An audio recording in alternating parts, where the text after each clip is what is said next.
Okay, so this is about functions and modules. So I just have made a file, a blank file on the desktop, which is functions.py, functions in python.py.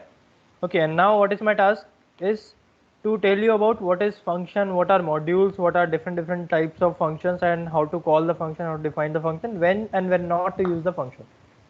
Okay, so starting with particularly what is functions, what are functions?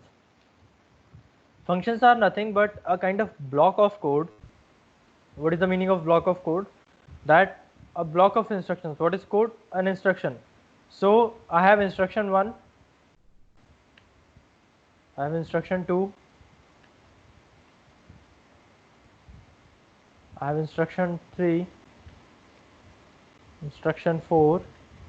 So instead of naming them like all together all different, I name them inside one thing, that is set instructions 1. Okay, and all the instructions will fall under this part particularly. This is what does a particular function look like. So we have a name of function, we'll be having something like parameters for the function that we'll be going to talk about, and few instructions inside that. And whenever I need to call these instructions 1, 2, 3, 4, instead of calling them individually, I'll be calling the set instruction function name. That function will be calling all of that. Just the same thing you have did in C++ or in Java or so. Okay, and we'll be going to work on that the same way as well. So let's make a function. How can we make a function? With the help of keyword def, def. Def stands for define, def. Okay, so def, what is the name of the function? I want to add input and add. This is what my function name is. Okay, and then I'll be putting a parenthesis and then a colon. Colon because this will be going to have a body into it. So my function name is input and add. What will be there in my function? Obviously firstly indentation, and then I need to put up the line. What will be there? I'll be taking number 1 there, integer, input, enter first number. You can validate if it is an integer or not with the simple while true loop, the way we were doing it now. I'll not be going to work on that, but you can if you want to. And then I have number 2, integer, input, enter second number. Okay, and at last result is equals to number 1 plus number 2 and print result. Fine. Now let's run this program. It will give you nothing. It's just executed just this, no output, because this function has been defined but never been called. So let's call the function. I place their input and add parenthesis. This is the call of a function, and when this function will be called, it is asking me for enter first number. I gave it to be 5, second number to be 9, and it printed 14. Okay, the sum of both the numbers. And if I will call the function 2 times, then I gave the first number 4, second number 6, 10. I gave another time first number 2, second number 9, 11. Okay, and I can call this function wherever I want, I can make something like if, okay, I'll be printing enter 1 for add, 2 for subtract. Okay, and choice is equals to int input. You can handle that again, that's completely up to you. Enter the choice. If choice is equals to 1, call the add function, input and add, and elif choice is equals to 2, input and subtract. That is the function I'll be going to make. Didn't made yet. And when I'll call this, it will raise an error. Okay, so it is asking me for enter 1 or 2. If I'll add 1, if I'll choose 1, that is perfectly fine.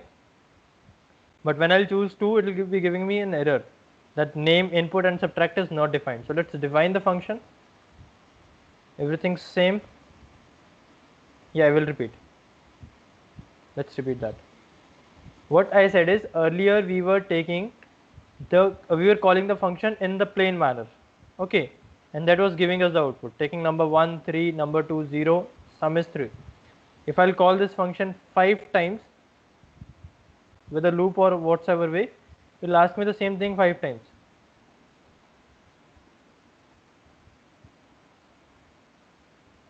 Okay, so 5 times. So 1 1 2 2 3 3. So it gave me the total. 1 1 means 2, 3 3 means 6, 5 5 means 10, 4 4 means 8, and so on. Okay. Now this is what does the function calling look like. We have defined a function with def keyword, name of the function, as of now blank parenthesis, but we can replace, and inside that whatever we will be doing, that entire thing will be called when I name this. Just take it like a group of instruction. When I say just be prepared for the class at this timing, what you do, you just make your plan accordingly, you shift your schedule, you make a space of the timing on whatever time I give, and you work accordingly. So what I give is, I give you a parameter like something like 9 a.m., something like this. That will be going to talk about later on, that what is parameter and all. So as of now we have called a function and a group of instruction has been invoked when I have called this function. If I will not call this function, nothing will be there, it's blank. Okay, so we need to call the function in order to let it work. Now what I want to make another function for subtract. I have one question. Yeah, go ahead. Without typing 5 times, how can we ask for 5 times like for loop? Yeah, so for I in range 5, input and add. Okay, or else I can make something like print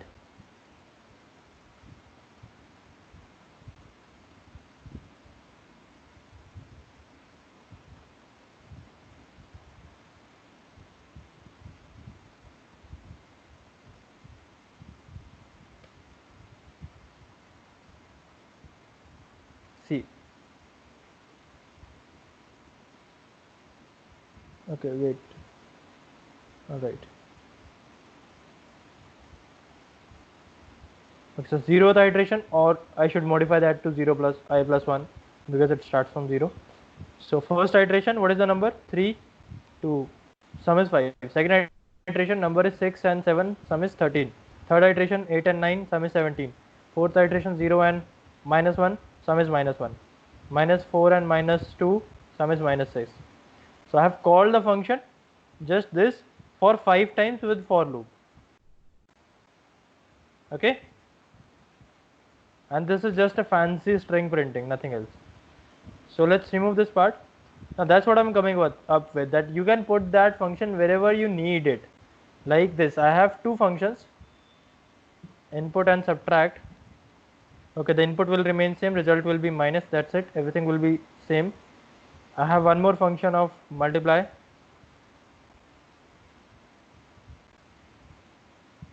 Everything same, just multiplication, that's it. So let's make it two functions. Okay, three functions.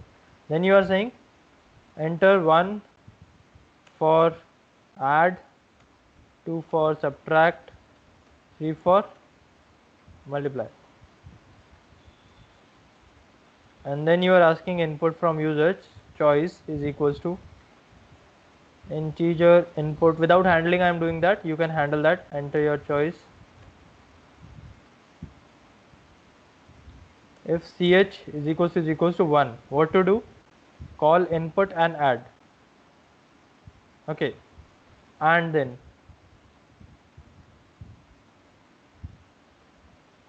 elif ch is equals to 2, input and subtract.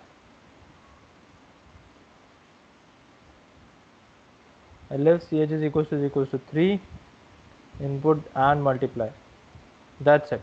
Okay, so let's make it. So this is the kind of basic calculator we have made with functions. So it said me where the program will be started. That's the big question to ask. Whenever you are having functions, just skip them. They are not at all being called, whether they are on the starting or at ending or whatsoever. The first line which will be executed is something which is there on the root. a for loop, if condition, while true or anything, but which is there on the loop. So there is no execution of def commands at all until unless they are called. So this will not be executed if I will not call this. This input and add will never be executed. Okay, so the first thing will be enter 1 for add, 2 for subtract, 3 for multiply. I got it. So my choice is 2. I gave my first number to be 6, second number to be 100. So the answer is minus 94, A minus B, or number 1 minus number 2. I called it 2, so 4 and 3, the answer is 1. I called it 3, multiply, first number is 8, second number is 0, the answer is 0. 8 multiply 0 is 0. Okay, so we have called the function inside if condition, wherever we want them to be. Now the question is when to use function. So function would be used when you want to do the same thing again and again and again and again. So I want to perform the add operation multiple times. So instead of writing this thing again and again and again, I have made a function of it. Just like you were writing the code of rules again and again, you can make a function of rules and call them wherever required. So it will print all the rules, like if rock and paper, then rock will win, sorry, paper will win, or whatever the rules are, 3-4 lines of code. You have the game logic. So you can make a function for game logic and call them whenever required, that give the function 2 values and those 2 values will be called. So now the thing is that we have this part there. Number 1 is equals to input, int input, enter first number, enter second number, this. So this thing is being called again, this thing is being written again and again. So what I'll do, I'll just delete that. I'll delete this. I will delete this as well. Okay, so instead of them I will make an input function. The name of this function is now being changed to add, subtract and multiply. Same changes right here. Add, subtract and multiply. Okay, now I need to make an input function, def input. Input is a word, so I'll be making it like input values, because input is a keyword. So make sure when you are using the name, make it very precisely. Okay, I'll be naming it input values because input is a predefined function, so I don't want to override that at all. Okay, so what will be there in input values? It will take the input, x is equals to input, enter the number. Okay, and I don't want to print that, I want to return that. What is the meaning of return? That whichever function, whichever value will be calling this function, this value will be returned to that. See, I said num1 is equals to input values. Now this x will be returned to this num1 instead of being printed. And again I am having num2 is equals to input values. Then again an input will be taken and that corresponding x will be returned to this num2. And then I can do whatever I want to do. Let's see for add first. I said enter 1 for add, enter the number. Okay, this enter the number is coming from this part. I am giving it 4. Now this 4 is being stored into num1. It said me enter the number again or enter the number because this is the same string. I gave it 5, and then 45 is printed because I forgot to add integers here. So they were strings. Let's make it like this. 1, 4 and 5, now 9.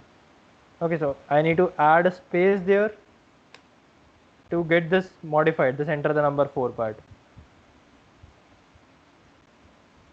Now you can see that just one place of change and 2 rows right here, 2 rows right here and 2 rows right here. 6 rows will be changed by itself. Otherwise, when I was having like input and add, and if I committed this mistake right there, this ugly syntax type of stuff, then I need to change it at multiple places, and I will end up might be making some mistake that at one place I have changed that, at another place I forgot.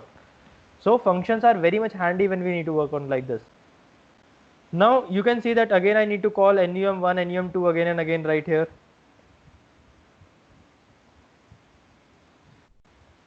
So what I'm doing inside add, I'm calling another function which is input values, and I'm taking these values in num1 or num2 and then resulting it. So now instead of these 2 lines, I'm again making a function, def multi inputs. Okay, so let's make it multi-input function. Now I need to specify that how many inputs I need. I'm specifying it right there with n. Okay, whatever value of n would be, that many inputs will be going to take. So for I in range n, I need to call the input values functions into something like current input is this, and input list is a blank list as of now, and then after taking current input I am appending this into input list. I'll just explain what I am doing. Dot append input list. Now see what I'm doing. I am calling a function, sorry, not input list, I need to say current input. Fine. What I am doing, I am making a function which is taking the value of n. Now this n value, at last I am returning this multi-input parts. Okay, and I am doing nothing but calling this function. So let's not work on this anymore. Let's call that function only, multi-inputs. Let's see, when I'll run this, it will create an issue that it is missing one required positional argument, which is n. So I gave the value of n to be 3. Now what it will do? It will run for 3 times. It will ask me enter the number, I gave it 5. Enter the number 4. Enter the number 2. Okay, it ran for 3 times, and at the last it has returned this in multi-input list. But I didn't have anything to call there. Wait. It should not return multi-input, it should return this input list. I just have jumbled the words. Okay, and I need to capture this input list somewhere, so I'll say like various inputs, or simply n inputs will be this, and print n inputs. It will be a list of all the inputs I had given. Enter the number 783. So the list is 783. So wherever I need to take n numbers, let's suppose right now I'm calling it for 3, let's call it for 30, or for simplicity let's call it for 5. So it will ask me for 5 numbers. I gave 4680 minus 77. So this is the list. Okay, so it is running for 5 times, where 5 is coming from the parameter, and the parameter is being passed to the multi-input function. Now multi-input is calling this input list, this input value functions, right? This, and this multi-input, where I will be going to use this multi-input? Right here into the add part. What I will be saying, value list is equals to multi-inputs. How many values do I need? 2 values. It's a binary calculator, 2 value calculator. Value list is equals to multi-input 2, and at last what I am going to do is value list 0 plus value list 1. So 0th index and first index. This is what my entire logic will be looking like. So I need not to call that number 1 input, number 2 input again and again. So this is, I will be going to replace right here. For this it's minus,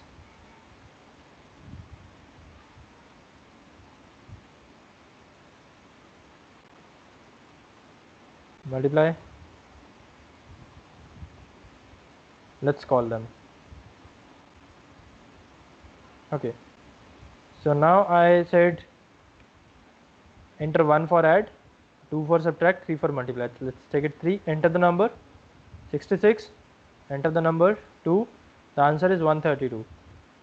Now what will happen if I'll make a mistake right here? If I'll not close a bracket, or I'll say return y, suppose. Now y is nothing, but I said return y. Let's call the function. Let's call the code. It asked me, it started from here. Everything is so fine. This function will not at all be called unless asked. Let's collapse all the functions. Okay, this code started from here. Enter 1 for this, 2 for this, 3 for this. Okay, I entered 3. Now it is saying enter the number. Where is this 3 taking me? It is taking me to int input, enter your choice. This is done, 3. It is taking me to this 3 part and calling the multiply function. So let's go to multiply function. What is there in multiply function? It is calling multi inputs for 2. What is there in multi inputs? Multi inputs is calling input values. And what is there in input values? It is calling this line, and this line is working because return y is not yet encountered. I will enter 4. Now it is raising an error, that name error, name y is not defined. So let's read the error. Let's try to read the error and solve the error. I'll be just collapsing all of them. Okay, so this is collapsed code. Let's read the error. From the top, the error is in functions in Python py file. That's the only file we are working. Line number 39. In module, the module means on the root. So line number 39 is this. That means in multiply function. Then it is taking me that in this file, line number 24, in this function in multiply. Angular bracket module means the root location, whereas the function name will not be in angular bracket. So multiply this function. Inside this, the error is in line number 8 in multi inputs. So line number 8, right here, this line in multi inputs. Now what is the error? It is in line number 3 in input values. So I went to line number 3 input values, this line. Okay, and what is the error? Name y is not defined. So I just need to change it to x. Now everything is so sorted. Is it clear? What type of function we have learned? Without parameter and with parameter. Now there is one more thing I want to talk about. So for that I will be commenting all this code, and we will not at all be calling this add, multiply, divide or so. They are not required. Okay, I'll just be calling this multi inputs function. I'm saying x is equals to multi inputs. How many inputs I want to give? 4. And at last I'm printing print x. Okay, so let's see, it will be taking us four inputs from us. Number 1 is 5, 6, 7, 8, and the list is there. Now what will happen if I'll forget this 4?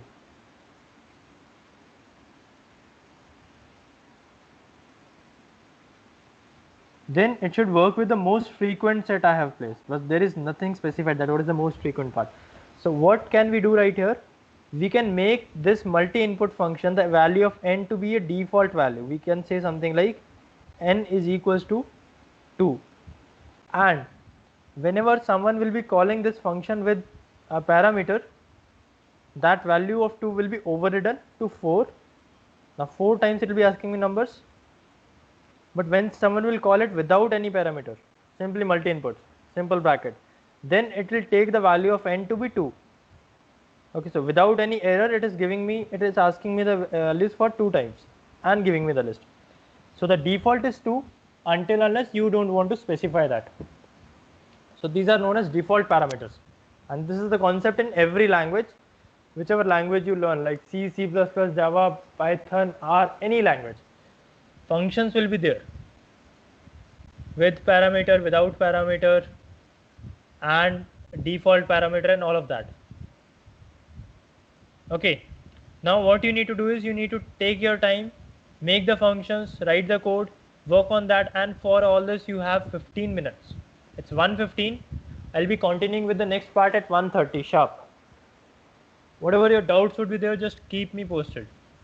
You want the code, it is there. I hope you know the difference between return and print.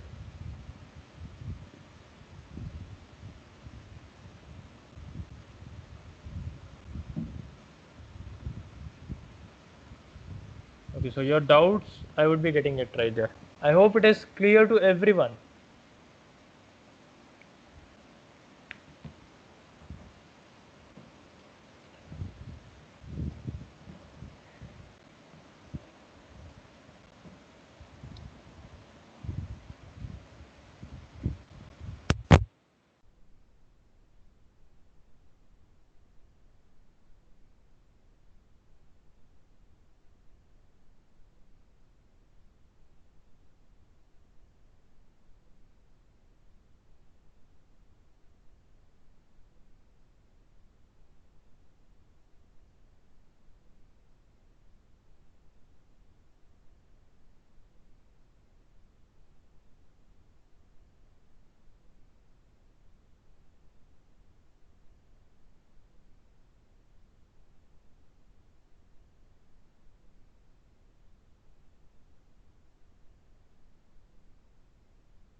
Okay, so that default one is nothing but just in the parameter I have given the value of n. I pre-described that to be 2. Now whenever any person will be calling this function without any parameter, then the default parameter the function is knowing that if there is nothing, then call it with 2 values, the n value to be 2, and if there would be something, then suppose I call it with 5, so then call it with 5 values, the value of n to be 5. Yes, I was speaking, and even I am speaking as of now. So is it audible to you? Am I audible to others or not?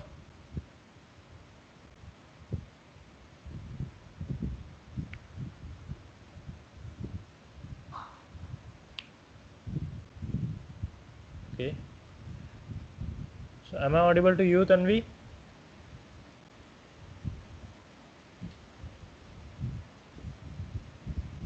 Yeah, okay. So what I said is that whenever we make a default value for this part, okay, so we said that n value will be 2 until unless otherwise specified. What does that mean? That when I will call this function with some value in the parameter, with some parameter, then this will be working for this many number of n. Okay, because this is a loop, so it will be working for 5 times. But if I'll call it without this parameter, then it will be working for 2 times. The value of n will be assumed to be 2. So this is, you can say, assumed parameter, that if someone will say you something to do, then you will do that, otherwise you will do your own work, which is the default parameter. Okay, something like that you can take it.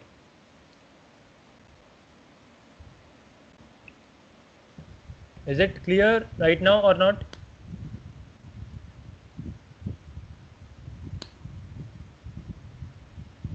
Okay, so still some doubt, I can repeat it again.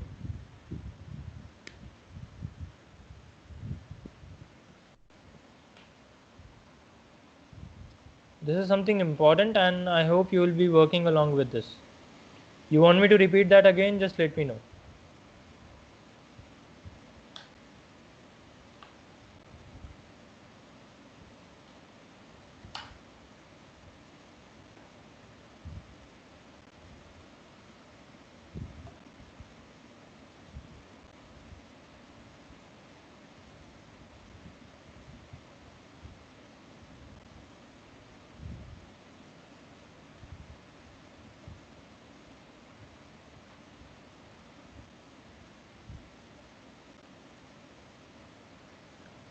With practice might will be more. Yeah, definitely, obviously, that's ground truth for programming.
Okay, so it is 1:30, time's up, and we are good to start with the newer part.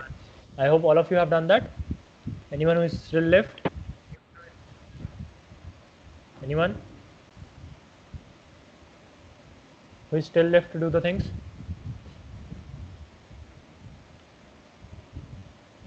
No, right? Okay. So let's move on with the part. This is what our functions were. Now let's make something like a header file you used to make, or when you do pip install something, then what basically is used to going on to work with. So this thing I'll be making, I'm just extracting the code part from here. Okay, so all the functions are there. I'm extracting this part from right here. Oh, so only functions are there, just predefined function, as this file has nothing to do when executed. Seriously nothing, only functions are there which has never been called. Now the call I'll be making in altogether a different file. I'm naming that function calling.py. Okay, what I'm doing, I'm calling these all stuff. Now from where, what are the functions I'm calling? Add, subtract and multiply. So we need to import that function by writing from functions in Python import add, subtract, multiply, and we can call these functions. Now add, subtract and multiply are calling another functions like multi inputs and input values and all of that. They are already there in that file, so we need not to take care of them, we need not to worry of them. This thing is basically making a, like providing abstraction to your program that you are working on this file where your functions are not written. So your functions are final and which has been written somewhere else. This is also known as API calling. So your APIs are built somewhere else and you are importing that APIs and working on them. So intentionally or unintentionally your file will not be going to change at all. So by running this file it will give us nothing, but when we will be running another file function calling, it will give us the same thing. Enter 1 for add, 2 for subtract, 3 for multiply. I said 2. Saying enter the first number 5, enter the second number 99. Answer is minus 94. This is how it will be going to work. So just take 5 more minutes and implement this as well, that how to work over the modular part. Make sure that your both the files should be at the same place, and because of this module calling, and so it has installed some cache, it has involved some cache onto my folder which I'll be going to delete. What you need to do, you need to make functions at one place and call those functions from another file by importing those functions. And this is how you'll be going to import with whatever name of your functions are and whatever name of your file is. Take your time, 5 more minutes, or at max 7. 120, 140 is the next target. So by 140 we'll be moving on to the next part.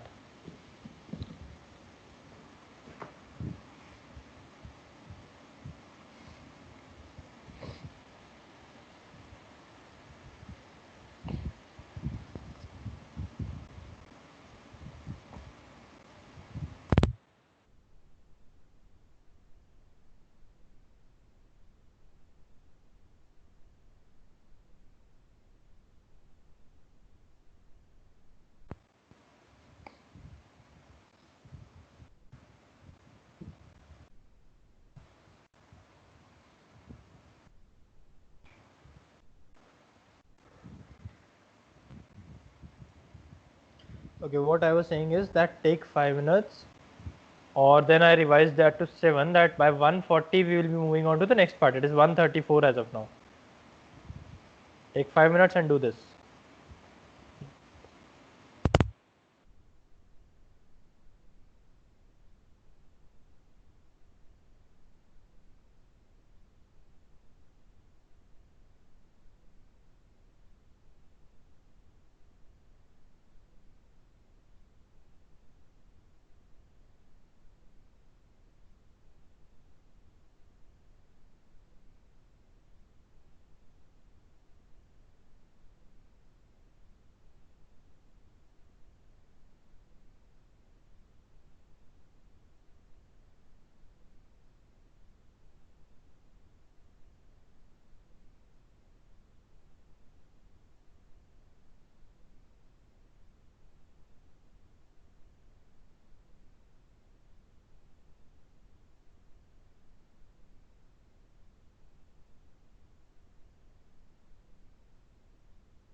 Okay, so the previous code is nothing but just the functions are there. See, I just have removed the callables from their part, just the functions are there.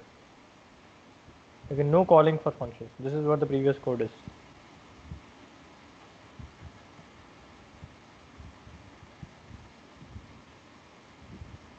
Okay, so in the previous code, just function definitions are there, no function calling.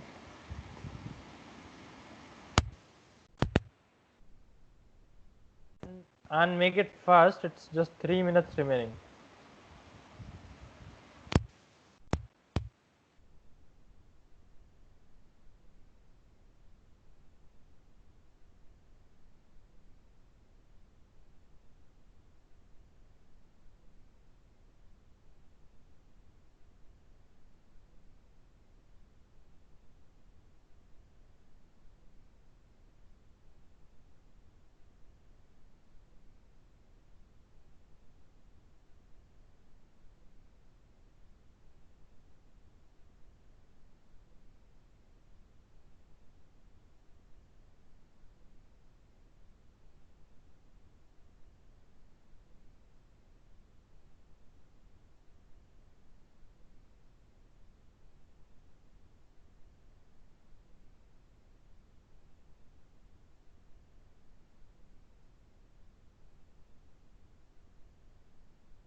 Good. Let's wait for others as well, and it's just 2 minutes remaining, so then we'll be moving on.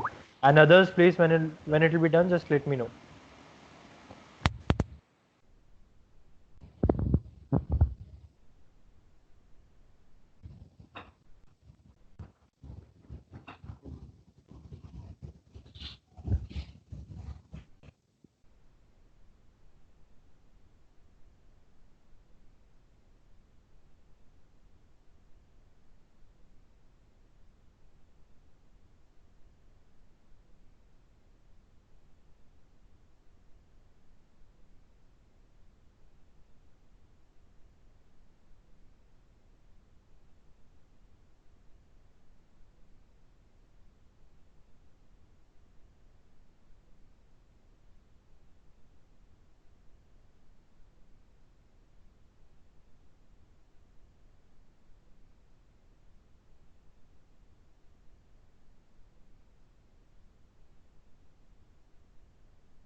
Okay, so time's up. I hope all of you have done that.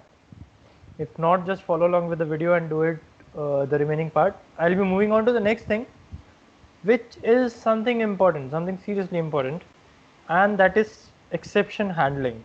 You know how to resolve the errors, you know how to make your program robust, but the thing is, whenever you will get an error, you can resolve it. But when you deploy something on a server, at that time your server should keep on running with whatever errors it is encountering, but still it should keep on running. for that, the simple stuff is make a try block. Okay, put whatever your vulnerable code is. What is the meaning of vulnerable code? That you think that this code might raise some sort of error. Put that code into this and make an except block and write there what do you want to do when there would be some exception. So write there all of your vulnerable code. I'll show you the hint of it. See. Okay, we were validating it through while true as of now, but this int input enter your choice is highly vulnerable because this might end up giving some trouble that the value is not able to be converted into integer. So I am putting that inside try. Okay, I have made a try block. I placed my this inside the try block and I made an except. So it is more like if and else but with specific use cases. Okay. So if this block will not be executed perfectly, then there will be an exception handling. What do I want to do with the exception? Print, this is not a valid integer value. Okay, taking default to be 1. This is what going to be happen if any of the line into this try block, if there would be some 100 line of code, if any of the line into this try block will be creating some issue, the moment itself this program will jump to the except block. Let's see. So when I run this program, I gave 1, 2, 3 instead of this I gave suppose I gave 2, that's perfectly fine, it move ahead. But if I will be giving some r or t or anything which cannot be converted into integer, it gave this is not a valid integer value, taking default to be 1, and default to be 1 name ch is not defined because I didn't put the default. Actually I need to put the ch default to be 1. Then my program will be keep on executing properly. So I said t, it took 1, that this is not a valid integer, taking it to be 1. 1 means add, I gave 4 and 3, it gave me 7, add. Okay. So what is the meaning of except and try? That whenever you'll be working on some part, if I'll not mention this part, let's see.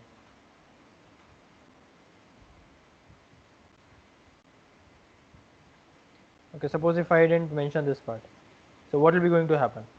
When I will press anything apart from 1, 2, 3 or any number, it said that value error, invalid literal, so ugly output, and the program is blocked. So we need to take care of this. We need to handle that with try except. That is how you can handle that. That's a miniature thing, not so much to talk about, but try is something where you will place your vulnerable, the danger code which can expose to be an exception also, and except is something that what do you want to do with that dangerous code, with if that code will be failed. Okay, and then at last once this try or except, one of them will be executed. If try will be executed properly, then there is no need of except, and if try will not be executed properly, then there is a need of except, and then at last you are doing whatever you want to do. Okay, fine. Any doubt into this try except part? It's simply try colon the try code and except colon the except code. So that's it from my side for today's part. You can practice that, you can refer the video to revisit the concepts and all of that part. By now, any doubt from your side? Last 5 minutes for doubt, if you have any doubt from your part. No. Okay, what about others? Nitesh, Saurav, Rahul, any doubt from your side?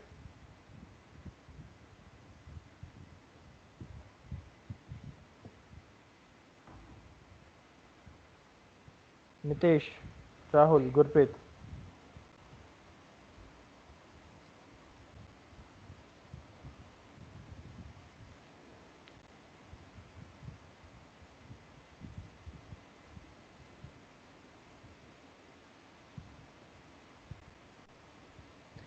Alright, so let's meet up in the next class.